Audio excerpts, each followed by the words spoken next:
આજે અષાઢી બીજનો પર્વ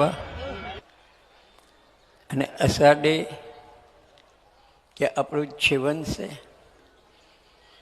અષાઢથી જ આપણી જિંદગી બને છે અને અષાઢથી જ માનવ સૃષ્ટિનું સર્જન થાય છે અને અષાઢીથી ઔષધિઓ વનની ઉત્પત્તિ થાય છે.